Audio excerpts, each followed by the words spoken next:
ত্রিপুরা মধ্যশিক্ষা পর্ষদ পরিচালিত 2026 সালের উচ্চ মাধ্যমিক পরীক্ষায় বিজ্ঞান বিভাগের নজরকাড়া সাফল্য অর্জন করেছে ধর্মনগরের কালীবাড়ি রোডের কৃতী ছাত্রী শর্মিষ্ঠা চক্রবর্তী। তার প্রাপ্ত নম্বর 474। শর্মিষ্ঠা ত্রিপুরেশ্বরী শিশুতীর্থ স্কুলের কৃতী ছাত্রী। আমার নাম শর্মিষ্ঠা চক্রবর্তী। আমি ক্লাস 12 পরীক্ষায় টিবিএসসি বোর্ড দ্বারা যেটা আয়োজিত করা হয়েছিল সেখানের মধ্যে 94.8% মার্ক পেয়েছি তথা 474 মার্ক পেয়ে ভালোভাবে ফার্স্ট ডিভিশনে পাশ করেছি। কোন স্কুল থেকে?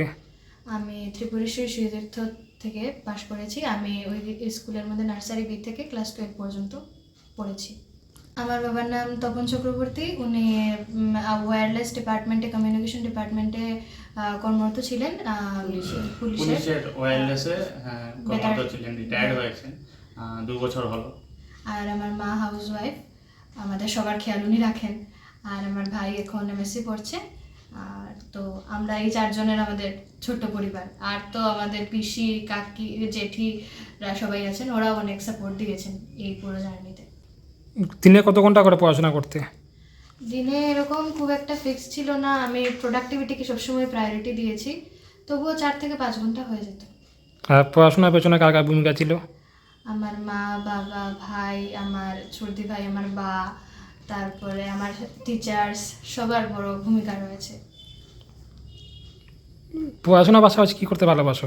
পড়াশোনার পাশাপাশি আমি গান গাইতে ভালোবাসি আর কবিতা লিখতে ভালোবাসি। আমার তো মেইন সাবজেক্ট ছিল English, psychology, biology, physics, chemistry and maths. আর এর মধ্যে আমার পড়তে ভালো লাগতো বায়োলজি, আমার পড়তে ভালো লাগতো, অঙ্কও করতে ভালো লাগতো, আর সাইকোলজিও করতে ভালো লাগতো। অনেক ইন্টারেস্টিং সাবজেক্ট এটা। আর ভবিষ্যতে কী হতে চাও? ভবিষ্যতে আমি আমার কেরিয়ার মেডিকেল ফিল্ডে দিকে নিয়ে যেতে চাই, আর ওইটা আমার বেশি পছন্দের। তাই পরীক্ষার আগে হয়ে যেত 6-7 ঘন্টা, কারণ সব কিছু রিভাইজ দিয়ে শেষ করতে হতো। এই জন্য আমি সবাইকে এটাই বলবো যে অলওয়েজ ড্রিম বিগ। কারণ যখন তুমি স্বপ্নটা বড়োভাবে দেখবে তাহলে ওইটার পিছনে ছোটারও তোমার একটা এনার্জি থাকবে আর তুমি ওইটা করতে পারবে, এটাই আমি বলবো। Are always choose your dreams, যেটা সবার করা দরকার। কারণ যদি আমরা উৎসাহিত না থাকি তাহলে জীবনে আমরা ভালো কিছু করতে পারবো না, এবং নিজের উপরে বিশ্বাস রাখাটা অনেক প্রয়োজনীয় ব্যাপার। একটা কথা না বললেই নয়, আমার বেস্ট ফ্রেন্ড বলবো কি আমার বোন বলবো এটা বুঝতে পারছি না, কারণ ছোটবেলা থেকেই আমার বান্ধবী হিসাবে সৃজিতা, ওর নাম না নিলেই না হয়, সৃজিতা ভট্টাচার্য, ওরও অনেক ভালো রেজাল্ট করেছে। আর আজকে এই সাফল্যের পিছনে ওরও অনেকটা অবদান আছে, কারণ আমরা ছোটবেলা থেকে একসাথে স্কুলে পড়েছি, কোনো সময় নোটস ভাগ থেকে টিফিন ভাগ সবটাই আমরা একসাথে করেছি।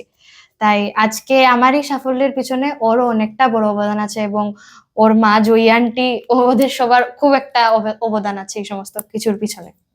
ধন্যবাদ। আমার নাম তুষার চক্রবর্তী। অনেক ভালো করেছে, যতটুকু আশা ছিল ঠিকভাবে নিভাতে পেরেছে। ও 10-এ ওর রেজাল্ট ভালো হয়েছিল, তো 12-ও ভেবেছিলাম এরকমই রেজাল্ট আসবে, তো অনেকটাই ভালো করেছে। আর ওর স্যার তারা অনেক ওকে মানে কি হয় যে অনেকটাই গুরুত্ব দিয়ে পড়িয়েছেন, তো যথেষ্ট ভালোই রেজাল্ট করেছে, আমরা অনেকটাই খুশি। আমরা খুব খুশি। এরকম মাধ্যমিকেও খুব ভালো রেজাল্ট করেছিল, এবারও এরকম রেজাল্ট করেছে, তার জন্য আমরা সবাই খুব খুশি।